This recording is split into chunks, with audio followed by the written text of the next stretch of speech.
Banke Bihari corridor को लेकर एक और पक्ष हमारे साथ सामने आया है।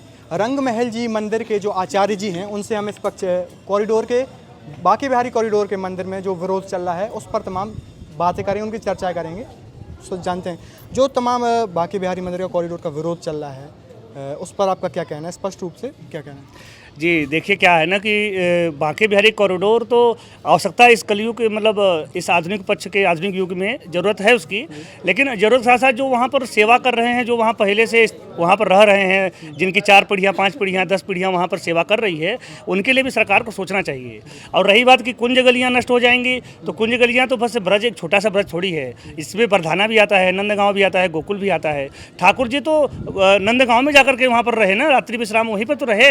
जब गोकुल से गए तो नंदगांव में तो रहे, वृंदावन में कौन से कहाँ महल उनका कोई है?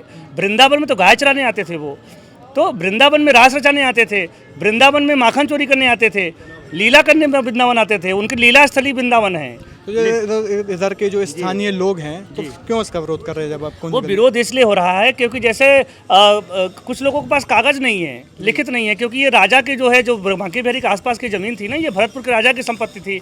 तो भरतपुर राजा की संपत्ति संतों ने ही बताया है, हम तो यहाँ के जन्म मैं तो अभी छोटा सा उम्र मेरी है, तो उन्होंने बताया कि ये राजा की तो उनकी पुत्री थी, तो उसके द्वारा जो राजा ने दे दिया था कि बांके बिहारी मंदिर जो है यहाँ पर बांके बिहारी जी का स्थापना होगा, तो निधिवंश ठाकुर जी वहाँ पर प्रकट हो गए। तो उस स्थान का लिखित तौर पे उन लोगों का नाम नहीं है, जैसे कि पक्का हो जाए कि हाँ ये स्थान जो है इनके नाम है, इनको इतना पैसा दे दिया जाए।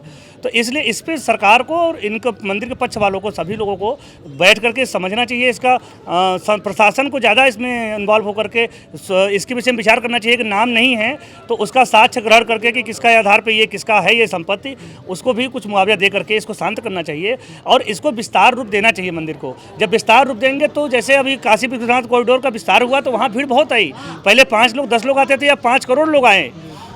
ऐसे पैदल तो आते नहीं हैं, हवाई जहाज से आए होंगे, 4 व्हीलर से आए होंगे, किसी ढाबा में रुके होंगे, व्यापार बढ़ा कि नहीं बढ़ा।